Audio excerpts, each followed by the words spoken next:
oleh pankreas. Ketika dia tuh menerima makanan ada gula di darah kita, pankreas langsung produksi insulin. Ini yang bentuknya kayak ini bunga ini ya. Ini insulin. Nah, belum ada gambarnya. Belum ada yang gambarnya. bulat. Belum ada gambarnya. Belum. Ada. Sinyalnya mungkin delay ya. Aduh, lagi di. Sudah bisa gambarnya belum? Udah kok. Udah ya. Jadi yang bulat ini adalah gula tadi.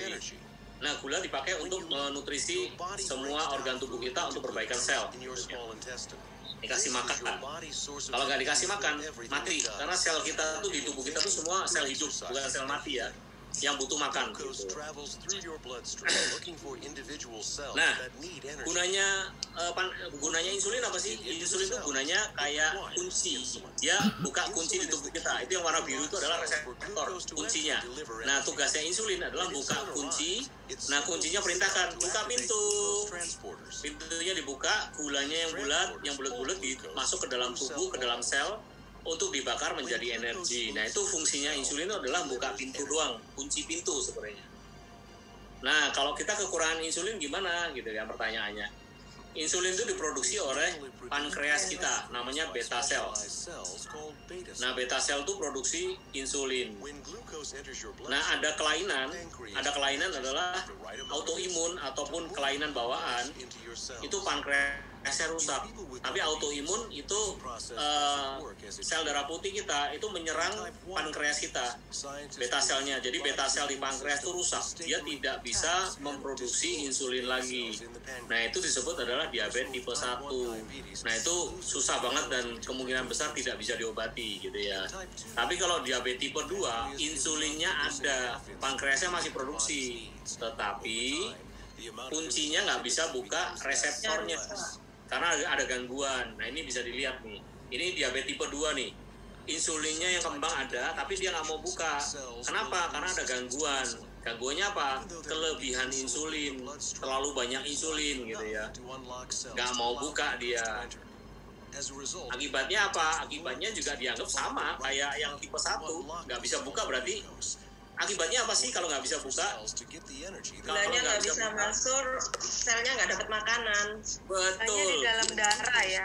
Bener, gulanya hanya di dalam darah, nggak bisa masuk sel. Makanya waktu diukur itu gulanya tinggi sekali. Nah, gula tinggi di darah tuh nggak bagus. Kenapa? Karena merusak kapilari, merusak ini apa namanya pembuluh darah. Gitu. Nah, ini kalau nggak dikasih makanan yang paling parah apa? Sel-selnya mati. Sel apa aja? Di situ ada 3 tuh, otak, jantung, sama otot. Itu mati semua.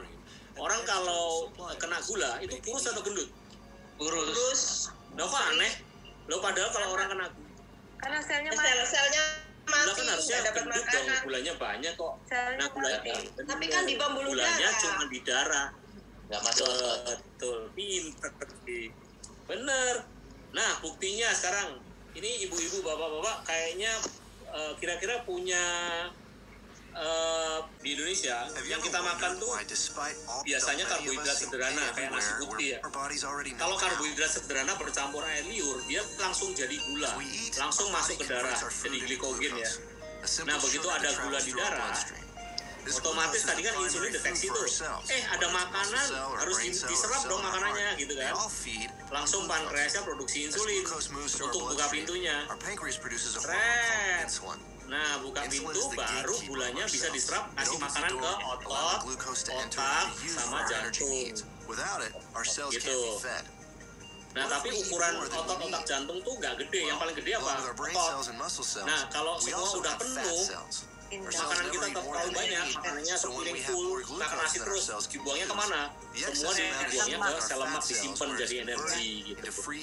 Nah, kapan sel lemak ini dipakai? Kalau tidak ada gula darah lagi, kalau tidak ada insulin, baru fat cellnya akan keluarin namanya free fatty acid sebagai makanan gitu. Jadi itu menggantikan makanan, dia untuk cadangan kan. Jadi kalau kita udah nggak makan lagi nih, otomatis tubuh kita kan nggak langsung mati, tapi dia ngambil cadangan makanan dari fat cell, diambil tuh sebagai makanan gitu. Gitu ya. Makanya ini menjelaskan kemarin kan ada pertanyaan tuh yang kita bilang nih, saya bilang ke Pak Heri. bahwa orang kolesterol itu bukan cuman karena lemak. Memang benar karena lemak jenuh dan trans fat kan. Tapi sebagian besar bukan karena lemaknya, tapi karena dia makan karbohidrat. Ini ya karena begitu dia makan karbohidrat, insulinnya pasti keluar aja. Begitu insulinnya keluar, otomatis fat cell-nya nggak dibakar, lemaknya nggak dipakai gitu. Nah makanya tahu nggak, orang kan dokter Richard selalu ngomong nih, latihan otot. Olahraga. Kenapa harus latihan otot? Bakar lemak. Betul, karena otot itu paling banyak butuh lemak, paling banyak butuh lemak untuk ngebakar menjadi kalori, menggantikan otot yang rusak karena jumlahnya gede, volumenya gede. Yang paling gede mana? Otot dada biasanya. Kalau orang latihan dada itu dia cepet banget kurusnya karena dia ngambil lemaknya banyak banget gitu. Nah pertanyaan tadi menjelaskan orang Indonesia kok kena ini nih, cenderung kena diabetes. Kenapa? Nah ini menjelaskan nih. Pola makan. Pola makan, betul. Nah, pola makannya apa?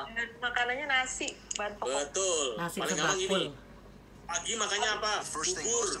Begitu makan bubur, itu kan karbohidrat sederhana. Langsung gula darah naik seketika. Begitu Lontong sayur. Pasti tinggi ya. Nah, begitu gula darah kita naik tinggi, otomatis insulin kan ngikutin tadi sejumlah gula darahnya. Pankreas langsung produksi insulin gitu ya. Nah, gula darah itu cepat. Kalau kita habis makan diukur 2 jam lagi udah turun gula darahnya. Tetapi insulin tuh nggak bisa secepat gula darah. Slow, dia lambat banget penurunannya. Jadi waktu gula darahnya turun, insulin masih di atas tuh. Nah, jam 10 kita pergi meeting ke Starbucks, minumlah kopi yang ada gulanya. Yang insulinnya baru mau turun, naik lagi karena ada karbo lagi masuk kan, gula darahnya naik lagi, yang tadi insulinnya mau turun naik lagi dia, our insulin level remains high, and this can be a significant problem because as long as there is insulin still in our body, we can't access it. gitu ya. Terus habis itu makan siang, naik lagi, makan malam apa? Udek gitu ya, nasi liwet, nah udah naik terus. Nah perhatikan, insulin kita pernah turun nggak? Enggak.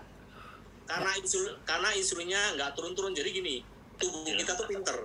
Dia tuh gini, patokannya dia tuh kayak lihat, ada insulin, gua buka pintunya. Kalau nggak ada insulin, gua tutup lagi pintunya gitu. Nah ini insulinnya ada terus, berarti kan kayak pintunya rusak nih, buka terus kan? Error. Tubuh kita langsung bilang, enggak, gua nggak mau terima dulu, lu benerin dulu pintu lu, insulin lu, baru nanti gua buka pintu kalau udah bener gitu. Makanya terjadi apa? Ada insulin nggak mau buka dia, mental terus. Makanya terjadi tetap perlu disuntik insulin. Kenapa?